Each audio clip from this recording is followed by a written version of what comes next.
पराशर ज्योतिष संस्थान के इस यूट्यूब चैनल पर आपका फिर स्वागत है। मैं एक बार फिर पवन कुमार सिंह। मित्रों, अभी हम गुरु और शनि की युति की चर्चा कर रहे हैं, लेकिन आज बीच में इंटरप्ट करके हम नवंबर महीना शुरू हो गया है। नवंबर की जो ग्रह गोचर है उसकी हम चर्चा आज करेंगे और अगले एपिसोड से फिर हम गुरु शनि की बात करेंगे। मित्रों, नवंबर में ग्रह जो है, गुरु भी इस सबसे बड़ी चीज है। इस महीने की सबसे महत्वपूर्ण घटना है गुरु का फाइनली मकर राशि में आना, और फिर शनि जो वहां पहले से बैठे हुए हैं, स्टेब्लिश्ड हैं, उनके साथ गोचर होना। और हमने जैसा पिछले वीडियो में बताया था आपको कि ये 21 तारीख को इनका 6-20 अंश पर होने जा रहा महायुति होने जा रही है, जो लगभग 20 साल में होती है और फिलहाल भवी तत्व में चल रहा है। इस पर हम और विस्तार से बात करेंगे। तो ये एक सबसे बड़ी चीज है, ये हो रहा है 19 तारीख को ये बदलाव होगा। इस पर हम वीडियो डाल ही रहे हैं, इस पर चर्चा करेंगे। लेकिन इसके अलावा जो इस महीने की जो महत्वपूर्ण 2-3 सबसे बड़ी चीजें हैं, वो है कि 2 ग्रह जो पिछले महीने नीच के हो गए थे, शुक्र और सूर्य, इस महीने वो इनका नीच खत्म हो जाएगा। क्योंकि शुक्र जो है 16 को ये दोनों ग्रह बदल जाएंगे, सूर्य वृश्चिक राशि में चले जाएंगे और शुक्र जो है सूर्य चले जाएंगे वृश्चिक राशि में, और शुक्र जो है ये वर्गो से निकलकर, कन्या से निकलकर तुला राशि में चले जाएंगे। तुला उनकी स्वयं की राशि है, मूल त्रिकोण राशि है, तो वहां चले जाएंगे। तो इसको हम और विस्तार से बताते हैं। लेकिन सबसे पहले इसके अलावा जो हो रहा है कि बुध और मंगल, ये 2 ग्रह वक्री थे। पिछले महीने बुध हुए थे वक्री, और उससे पहले सितंबर में मंगल वक्री हुए थे। तो पहले 3 तारीख को जब ये वीडियो आपके पास पहुंचेगा तो उस दिन उनका वक्री खत्म हो रहा है, गति बुध का, और ये अगले 2 सप्ताह तक ये कन्या में माने ये कन्या में जो शुक्र का गोचर हो रहा है उसके साथ राशि परिवर्तन करेंगे। क्योंकि तुला में शुक्र की राशि में बुध चल रहे हैं और बुध की राशि में शुक्र चल रहे हैं। तो हालांकि नीच के रहेंगे, लेकिन राशि परिवर्तन होने से कहीं ना कहीं नीच भंग की स्थिति कहीं ना कहीं बनेगी। पहली दफा जो हमने आपको इशारा किया था, लेकिन ये वक्री गति होने के कारण तो इसका इम्पैक्ट होगा। और बाद में जब ये 16 को बदल जाएंगे तो ये दोनों साथ, बुध जो है शुक्र के साथ बनाएंगे, तो वो भी गोचर बेहतर होना चाहिए जो पिछले दिनों का जो स्थिति है। लेकिन इसमें ध्यान रखना है कि कन्या राशि पर जो दृष्टि आ रही है राहु की, राहु वृषभ में आ गए हैं सितंबर में, आपको पता है 23 सितंबर को, और राहु की दृष्टि है यहाँ पर। और साथ में ये राहु की दृष्टि होने के कारण कहीं ना कहीं राहु क्या है, इनस्टेबिलिटी बताते हैं। हमारे जीवन में अचानक से कुछ ब्रेक की स्थिति बनती है, या अचानक से ऊपर या नीचे आने की स्थितियां बनती है। ये नोडल का अपना स्वभाव है, नोट का। तो इस बात को समझिए। तो जिनकी दशा भुक्ति अच्छी नहीं होगी तो उनके जीवन में कुछ घटनाएं नीचे की हो सकती हैं, और जिनकी दशा भुक्ति अच्छी होगी तो राहु के उस के कारण कहीं ना कहीं उनके जीवन में उतार में चढ़ाव होगा निश्चित रूप से।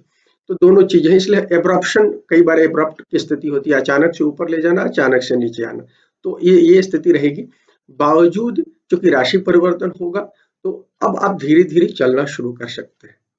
लेकिन हालांकि हम ये बात बताएंगे आपको कि इस महीने में कई बदलाव हो रहे हैं, तो बहुत सावधानी से आपको चलना चाहिए। 13 को मंगल भी यहाँ से क्या कहते हैं मार्गी होंगे, तो आपको ये बात ध्यान रखना है कि उसका ध्यान रखना है। और जब ये तुला में जाएंगे, बुध जब तुला में जाएंगे तो इन पर मंगल और शनि, चूंकि तुला पर शनि की दृष्टि भी है और मंगल की भी दृष्टि है, मंगल की 8वीं दृष्टि है, शनि की 10वीं दृष्टि है तुला पर। तो इस बात का ध्यान रखना है। ये दोनों जो ग्रह हैं, आपको पता है युद्ध के ग्रह है मंगल, और शनि जो है बहुत कंक्रीट प्लानिंग में बिलीव करते हैं, तो उनका जो संघर्ष होगा ये तुला राशि में रहेगा, तो ये एक परेशानी रहेगी बुध को। उसके बावजूद इसलिए हमने कहा कि आपको सतर्क रूप से चलना होगा। इसके बाद हम मार्गी मंगल की बात करें, 13 नवंबर को ये होंगे, मार्गी हो जाएंगे मंगल, और 10 सितंबर को ये हुए थे, याद कीजिए, लंबा इनका क्या कहते हैं। और अभी यहाँ जब होंगे तो ये मीन में ही रहेंगे, मीन में अगले 23 दिसंबर तक इनको रहना है मीन में, उसके बाद वो फिर वापस मेष में जाएंगे। तो मीन जो है राशि मंडल की अंतिम राशि है, और मैं प्राय कहता हूँ कि योगी मंगल की स्थिति यहाँ होती है। तो आप यहाँ आप चूंकि देखिए राशि मंडल के अंतिम राशि में कोई भी ग्रह आता है तो वहाँ बहुत सारे काम को फिनिश करना होता है, तो मंगल यहाँ फिनिश करने आए हैं। और देखिए वैसे भी साल का अंत आ रहा है, यदि कैलेंडर से ग्रेगोरियन कैलेंडर से देखिए तो साल का अंत आ रहा है, तो उस तरह से भी देखिए। और अभी मेजर परिवर्तन होने वाला है, गुरु शनि की स्थिति बन रही है, तो इस स्थिति में हम कहेंगे कि आपको इस महीने मंगल की जो 2 राशियों के लिए थोड़ा सा राहत तो हो जाएगा, खासकर हम मेष और वृश्चिक की बात कर रहे हैं, उनके लिए राहत की स्थिति बनेगी, खासकर हेल्थ के मामले में, क्योंकि वक्री मंगल कहीं ना कहीं बहुत सारे मेष के जातकों को और इसके जातक को दे रहे थे, और साथ में कई बार शूर वाले और कर्क राशि को भी देते हैं, क्योंकि उनके योग कारक मंगल होते हैं। तो इन सब लोगों के लिए थोड़ी सी अच्छी स्थिति हो जाएगी। लेकिन जहां तक एक्शन की बात है, आपको मंगल के मामले में भी हम कहेंगे थोड़ा सी स्थिरता रहिए, दिसंबर तक वेट कीजिए। देखिए क्या हो रहा है कि इस महीने में एक और महत्वपूर्ण घटना होने जा रही है, वो पहले चंद्र ग्रहण हो रहा है, उपछाया चंद्र ग्रहण होगा। तो उपछाया चंद्र ग्रहण होगा, हालांकि भारत में वैदिक संस्कृति में हम लोग उसका बहुत महत्व नहीं कर देते हैं, बावजूद एस्ट्रोनॉमी में उसका महत्व है और उसका इम्पैक्ट होता है कहीं ना कहीं। तो और भारत में देखा भी जाएगा, धुंधला उसका असर दिखता है, तो कुछ असर होगा, उस बात को ध्यान में रखिए। और सूर्य ग्रहण 14 को होने वाला है, 14 दिसंबर को। तो ये सारी स्थितियां हैं, तो आपको ध्यान रखना चाहिए मंगल वाले जातकों को, जो मंगल प्रभावित जातक हैं, जिनकी दशा भुक्ति अभी मंगल की चल रही हो, इन सब जातकों को हम कहेंगे कि आप थोड़ा सा इंतजार कीजिए, दिसंबर के अंतिम सप्ताह में जब मंगल अपनी राशि में आ जाएंगे तो रिजल्ट देंगे। वो आए हैं तो रिजल्ट तो देना है उनको। तो आप इस समय काम कर सकते हैं अपने काम को, लेकिन कोई अभी कोई नवंबर में कोई बड़ी प्लानिंग नहीं चाहिए, क्योंकि कई ग्रह बड़े, और खासकर गुरु और शनि का बदलाव हो रहा है, और गुरु शनि भी 21 दिसंबर को मिलने वाले हैं, तो उस सब घटनाओं के बाद आपको इस बारे में सोचना चाहिए। ये हम आपको कहेंगे। इसमें एक और चीज ध्यान रखिए कि ये मार्गी मंगल के कारण कहीं ना कहीं, क्योंकि दृष्टि जा रही है मिथुन पर, कन्या पर, तुला पर, तो इन भावों में, जिनकी कुंडलियों में ये भाव सक्रिय होंगे, तो उसमें थोड़ी सी, और उल्टा गति के कारण, उल्टी गति के कारण जो रुकावट हो गई थी, तो उसमें थोड़ी सी हलचल शुरू हो जाएगी। एक चीज आप देखेंगे आपकी भी कुंडलियों में, इन घरों में यदि ग्रह हो तो इस मामले में होगा। इसके बाद मित्रों, हर महीने में जो मध्य में होता है 16 को बदलाव होगा, कुछ जगह 15 पर होगा, कुछ देशों में, और अपने यहाँ 16 को होगा। तो 16 को जो बदलाव होगा ये वृश्चिक में आ रहे हैं। वृश्चिक जो है मंगल की राशि है और कालपुरुष कुंडली की 8वीं राशि है। यहाँ सूर्य आते हैं तो कहीं ना कहीं हमारे जीवन में जो हमको अंदर झांकने का मौका देते हैं, ट्रांसपोर्ट, चूंकि चूंकि ट्रांसफॉर्मेशन की राशि कही गई है, ये बड़े बदलाव बताती है, क्योंकि आयु का भाव है, ये हमारे ससुराल का भाव है, हमारी छिपी हुई बहुत सारी चीजों का भाव है। तो यहाँ सूर्य आकर उन सब भावों में हमको अंदर झांकने की शक्ति देते हैं, और हम थोड़ा सा बेहतर इंसान बनने की स्थिति में होते हैं। लेकिन इस समय क्या है कि यहाँ ऑलरेडी केतु बैठे हुए हैं, और 23 सितंबर के बाद आ गए हैं, और थोड़ा सा अभी भी वो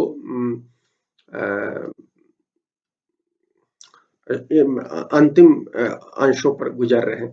तो आप देखिएगा कि कहीं ना कहीं केतु की जो शक्ति है, वो कहीं ना कहीं, केतु, राहु केतु क्या है, नोडल एक्सिस में रहेंगे ये, और जिसके कारण हमने कहा कि अभी ग्रहण होगा, पहले चंद्र ग्रहण होगा, उपछाया ग्रहण, और उसके बाद सूर्य ग्रहण होने जा रहा है 14 दिसंबर। हालांकि भारत में शायद देखा नहीं जाएगा वो, तो लेकिन और जब जगह देखा जाए तो ये सूर्य ग्रहण और चंद्र ग्रहण की जो स्थितियां बन रही है, तो ये बता रहा है कि कहीं ना कहीं बहुत सारे लोगों को जिनके कुंडलियों में 8वां भाव वृश्चिक का भाव इंपॉर्टेंट है, या सूर्य प्रभावित लोग हैं या मंगल प्रभावित लोग हैं, इनके जीवन में कहीं ना कहीं एक आइडेंटिटी क्राइसिस होगी, पहचान का, अस्मिता का संकट होगा, अस्मिता का संकट आप महसूस करेंगे। तो चूंकि इस तरह की स्थितियां होती है, नोट नोट कहीं ना कहीं क्रिएट कर देते हैं, और केतु तो स्पेशली, और जिनकी कुंडलियों में ऑलरेडी केतु के साथ सूर्य बैठे हैं, उनको विशेष रूप से सावधान रहना चाहिए इस महीने में। इस महीने से दिसंबर तक आप विशेष रूप से सावधानी रहिए। जैसे नजदीक में आएंगे तो उसका इम्पैक्ट आप पर पड़ सकता है। हेल्थ, यदि जो भी आपका भाव होगा उस भाव से संबंधित घटनाएं हो सकती है। 8वां भाव हो तो आयु को कहीं ना कहीं डिस्टर्ब करने की कोशिश करेंगे, या किसी और चीज को होंगे, या जो भी आपके स्टेटस को कर सकते हैं, सूर्य स्टेटस को बताता है, पिता को बताता है, तो इन सब मामलों में आपको दिक्कतें हो सकती है। जब हम सूर्य की बात करेंगे गोचर की, तो हम आपको इसमें विस्तार से बताएंगे। मित्रों, इसके बाद हम आगे बढ़े तो हम बताएं कि ये अगला जो होगा, तुला में शुक्र का गोचर होगा। ये 16 नवंबर से 10 दिसंबर के बीच में होगा। यहाँ क्या हो रहा है कि शुक्र जो है नीच से आ जाएंगे अपनी राशि में, ये एक अच्छी बात हो रही है। लेकिन हमने बताया कि यहाँ शनि और मंगल की दृष्टि रहेगी, तो हालांकि, और यहाँ बुध के साथ होंगे, तो दो दोस्त यहाँ साथ रहेंगे, तो ये एक अच्छी चीज है शुक्र और बुध के साथ होने से, और अपनी राशि में है, तो ये संबंधों की राशि है। लेकिन मंगल और इसका इम्पैक्ट आ रहा है, मंगल और शनि का इम्पैक्ट रहेगा। 13 तक तो मंगल टर्बुलेंट, ज्यादा टर्बुलेंट स्थिति में रहेंगे, चूंकि वक्री रहेंगे। लेकिन उसके बाद जो स्थिति है, जब आएंगे शुक्र में, तो हालांकि वो डायरेक्ट हो जाएंगे, लेकिन उसके बावजूद भी स्थिति, क्योंकि डायरेक्ट होने पर उनका जो प्रभाव होगा वो थोड़ा सा ज्यादा इम्पैक्ट होगा। तो हम आपको बताना चाहते हैं कि पूरी दुनिया में रिलेशनशिप, दो देशों के बीच में, व्यक्ति के बीच में, जहां भी थोड़ा सा खंडन हो, स्वाभाविक रूप से पहले से खंडन होगा, दुविधा होगी। जैसे भारत और पाकिस्तान के बीच में हमेशा दुविधाजन संबंधों में एक दुविधा की स्थिति है, भारत चाइना के बीच में, या अभी अमेरिका और चाइना के बीच में हो रहा है, या दो व्यक्तियों के बीच में, या मियाँ बीबी के व्यक्तित्व में यदि होगा, कहीं भी खंडन होगा, तो उस मामले में दरार और गहरा सकता है, इस बात का ध्यान रखिएगा। और जो सॉलिड है, जिन कुंडलियों में आप देखेंगे कि उनकी स्थितियां अच्छी हैं, तो ऐसे लोगों को कहीं ना कहीं ये मजबूती मिलेगी कहीं ना कहीं, क्योंकि शुक्र और बुध जो है वो रिलेशनशिप में आगे बढ़ने की स्थितियां क्रिएट करेंगे। लेकिन जहां खंडन है, पहले से खंडन मंडन की स्थिति है, वहां कुछ दिक्कतें हो सकती है। तो अपनी बुध और शुक्र की अच्छी डिग्निटी यदि आपकी कुंडली में है, तो ये आपके लिए ठीक है। शनि की स्थिति अच्छी हो आपकी कुंडली में, तो ये निश्चित रूप से अच्छा होगा। नहीं तो थोड़ा सा सावधानी रखिएगा, क्योंकि उथल पुथल ये महीने की स्थितियां दिख रही है। हमने बताया कि सूर्य भी आ रहे हैं नोडल एक्सिस में, तो इन सब कारणों से होगा। और 27 के बाद बुध भी आ जाएंगे, बुध जो है 27 के बाद घर चेंज करेंगे, जो हम आगे चर्चा करेंगे, तो ये चीज का ध्यान रखिए। इसके बाद इस महीने में जो है सबसे बड़ी चीज हम जो कह चुके हैं, मकर में आएंगे, और उसके बारे में हमने चर्चा की है और आगे बता रहे हैं, और जरूरत होगी और उसमें वीडियो हम डालेंगे, क्योंकि सबसे महत्वपूर्ण है गुरु का मकर में जाना, जो कि 20 साल के बाद हो रहा है। उसका पूरा लंबा चौड़ा साइकिल होता है, उसको समझने की कोशिश हम करेंगे। मित्रों, अंत में बुध जो है वृश्चिक में जाएंगे 27 को, और वो 16 दिसंबर तक रहेंगे। और इस दौर में चूंकि वो केतु के साथ हो जाएंगे, वैसे भी देखिए मंगल और बुध के बीच में कोई अच्छी स्थिति तो होती नहीं है। कालपुरुष कुंडली में 8वें में आकर मंगल कहीं ना कहीं, पहले बुध पीड़ित हो जाएंगे इस मामले में, और यहाँ चूंकि ऑलरेडी केतु है, सूर्य के साथ तो ठीक है, लेकिन केतु रहेंगे वहां, तो केतु के कारण कहीं ना कहीं आपकी वाणी पर असर होगा, आपके हेल्थ पर भी असर जाएगा। जिन लोगों को चर्म रोग वगैरह हो, तो उनको परेशानी बढ़ सकती है इस पीरियड में। इसके अलावा कहें कि केतु और बुध जब मिलते हैं, तो वो कहीं ना कहीं एक, क्या कहते हैं, बुध की क्वालिटी को कहीं ना कहीं भंग करते हैं। वो राहु के साथ तो अच्छा संबंध है, लेकिन केतु के साथ स्पेशली, और 8वें भाव में कालपुरुष कुंडली में हो रही, तो देखिए कुछ खंडन की स्थिति रहेगी, कुछ टूटने की स्थितियां बन सकती है। तो ध्यान रखिएगा, हेल्थ का ध्यान रखिएगा। कम्युनिकेशन के जो चीजें हैं, मोबाइल गिर सकता है, किसी का टूट सकता है, कुछ इस तरह की चीजें हो सकती है। तो आपके शरीर में कुछ टूटन फूट हो सकता है, कुछ टूट फूट हो सकता है, तो इस चीज का आपको ध्यान रखना है। और सबसे बड़ी चीज, मरकरी क्या है, बाजार को रिप्रेजेंट करता है, खासकर शेयर बाजार वगैरह सब चीजों में, ट्रेंड्स को, वो सारी चीजों में। तो इसमें आप देखिएगा फ्लक्चुएशन बहुत ज्यादा होगा, क्योंकि ये नोड एक्सिस में आएंगे और केतु के साइड में होंगे, 8वें भाव में होंगे, तो ये चीजें आपको ध्यान रखने की जरूरत है। उसके बाद 30, 29, 30 अलग अलग जगहों पर, तो ये आप होगा चंद्र ग्रहण, उपछाया चंद्र ग्रहण होगा। हालांकि अपने यहाँ इसका वैल्यू नहीं दिया जाता है, बहुत सारे लोग इस पर एकदम साफ इग्नोर करते हैं, लेकिन एस्ट्रोनॉमिकली हम चीजों को देखते हैं, उसमें इसका इम्पैक्ट है। तो इम्पैक्ट होता है, तो आप ध्यान रखिए कि ये एक्सिस है। अब जो चूंकि राहु केतु आ गए हैं वृषभ और वृश्चिक के एक्सिस में, तो इसी एक्सिस में जब सूर्य और चंद्र होंगे तो होंगे, तभी चूंकि सूर्य चंद्र की स्थितियां बनेगी, उच्च के रहेंगे, उस समय वृषभ में रहेंगे, रोहिणी नक्षत्र में होंगे, तो ये होगा उपछाया चंद्र ग्रहण।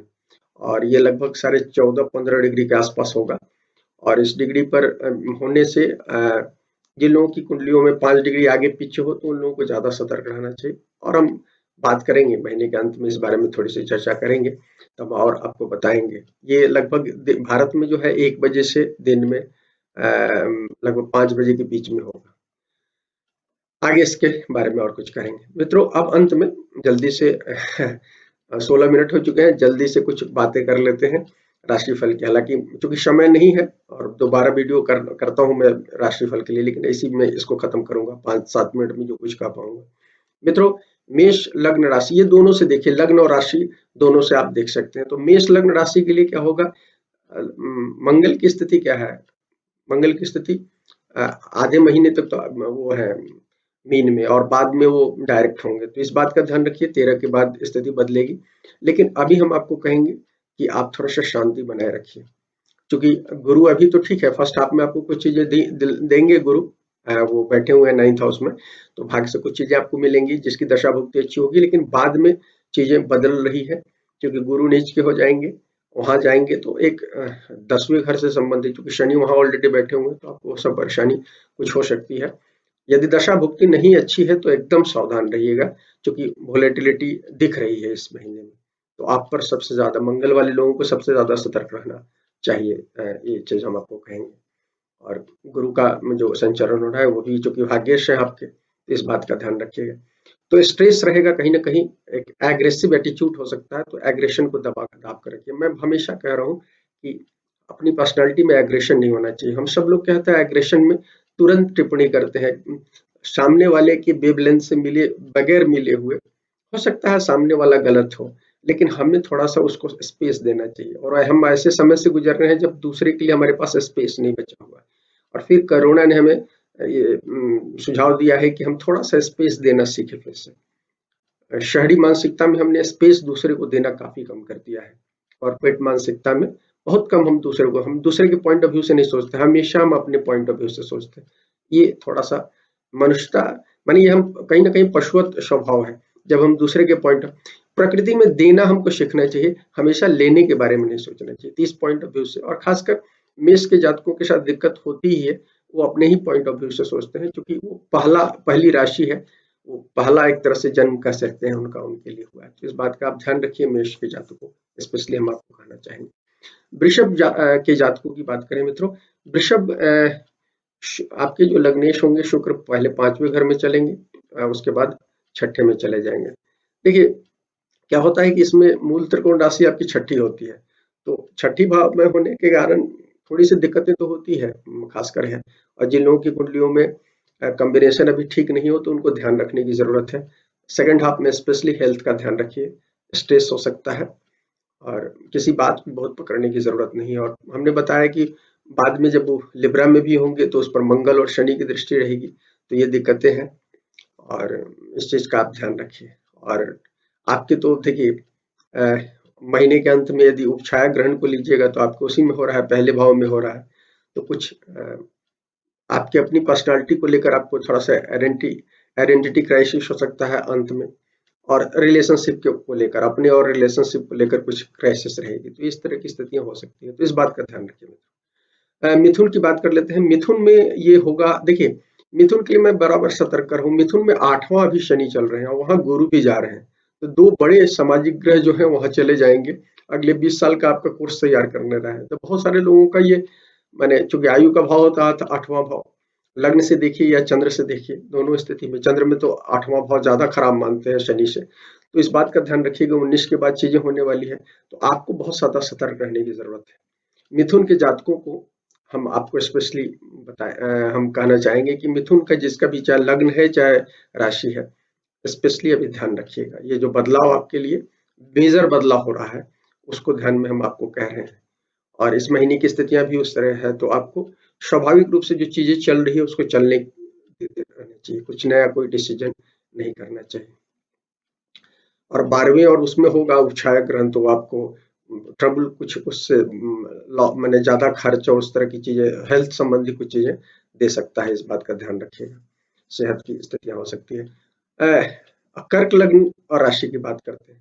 कर्क लग्न राशि में देखिए गुरु जो है आपके वो होते हैं, और गुरु के कारण आपको एक पास ध्यान रखना है मित्रों कि गुरु का परिवर्तन होने जा रहा है, तो हम आपको भी कहेंगे। और चूंकि उपछाया चंद्र ग्रहण होगा तो चंद्रमा पर तो असर होता ही है, तो आपको भी देखिए जिसकी दशा भुक्ति अच्छी है, कुंडली में ग्रह डिग्निफाइड है, उनके लिए तो अच्छी चीज है। लेकिन हम जो बता रहे हैं, जब वोलाटाइल महीना होता है तो ये महीना जो बदलाव वाला महीना है, तो इसलिए हमने आपको कहा कि चंद्रमा यदि अच्छी स्थिति में नहीं है, आपका लग्न की स्थिति यदि कुंडली में, और अभी गुरु बदल रहे हैं, तो आप इस बात का ध्यान रखिए इस महीने में कि आप भी थोड़ी अपनी गति को अपनी कुंडली के हिसाब से देखकर चले, जनरल प्रोटेक्शन के हिसाब से नहीं चले मित्रों। पांचवा हम सिंह लग्न राशि की बात करते हैं। सूर्य जो है अभी देखिए नीच के हैं, और ये 16 को हो जाएंगे, उसमें जाएंगे, लेकिन फिर वो नोडल एक्सिस में जा रहे हैं, तो आप तो सबसे ज्यादा सतर्क रहिए। आपको तो आइडेंटिटी क्राइसिस रहेगी,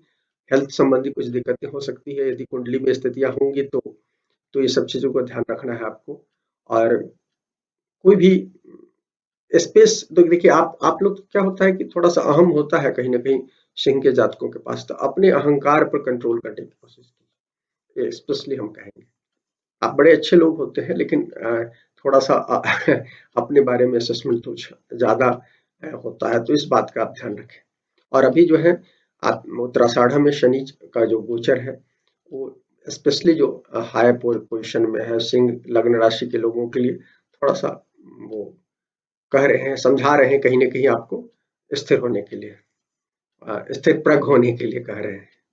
बहुत अपनी चंचलता में कोई डिसीजन नहीं लेना चाहिए मित्रों। हम बुध की बात करें, कन्या लग्न राशि की बात करें, इनके लिए जो है बुध, इनके जो लग्नेश अभी है अच्छी स्थिति में इनकी स्थिति है, क्योंकि 7वें में हो जाएंगे डायरेक्ट। उसके बाद आप देखेंगे कि स्थिति आपका पूरे महीने अच्छी स्थिति रहेगी, 27 को बदलेंगे, और उसके बाद थोड़ा-सा ध्यान रखिए। उससे पहले आप देखिए दूसरे भाव से संबंधित कई चीज़ें आपके जीवन में होंगी, और भी आपके लिए ठीक है, वर्क प्लेस में भी दबाव आपका कम रहेगा। अंत में, महीने के अंत में ध्यान रखिएगा थोड़ा-सा, क्योंकि जो चेंजेज होगा तीसरे हाउस में होगा आपके, तो जाएँगे वहाँ, तो वो ये रहेगा। मित्रों 27 के बाद ज़रूर आप जब चेंज होंगे उस समय ध्यान रखना है मित्रों। अब हम तुला लग्न राशि की बात करते हैं। तुला लग्न राशि के जातकों के लिए मित्रों ये महीना शुक्र आ जाएंगे अपनी राशि में, तो ये एक अच्छी चीज है कि अपने लग्न राशि में आ जाएंगे 16 के बाद, तब तो वो चीजें अच्छी दिख रही है। पहले वो 12वें भाव में होंगे, तो थोड़ा सा 12वें भाव में है तब तक थोड़ा सा ध्यान रखिए, खर्च को बता रहे हैं। लेकिन जब वो पहले भाव में आएंगे 16 के बाद, तो थोड़ी सी स्थिति अच्छी रहेगी, और आप संतुलन बनाकर चलिए। आपका तो क्या है, बैलेंस है, बैलेंस करने की अच्छी आदत है। वो चीजें आपको ध्यान रखना है। वृश्चिक लग्न राशि की बात करते हैं। वृश्चिक लग्न राशि में क्या होगा, आपके 8वें भाव में होगा उपछाया चंद्र ग्रहण होगा, और आपके मंगल होंगे 13 को डायरेक्ट हो रहे हैं, तो 13 को जब डायरेक्ट हो जाएंगे तो स्थिति अच्छी होगी। कुछ लोगों का भी हेल्थ इशू चल रहा होगा हमारे ख्याल से, जिनकी कुंडलियां अच्छी नहीं होंगी, कमजोर होगा मंगल जिनकी कुंडलियों में, गुरु कमजोर होगा उनकी कुंडलियों में तो कुछ दिक्कतें होंगी।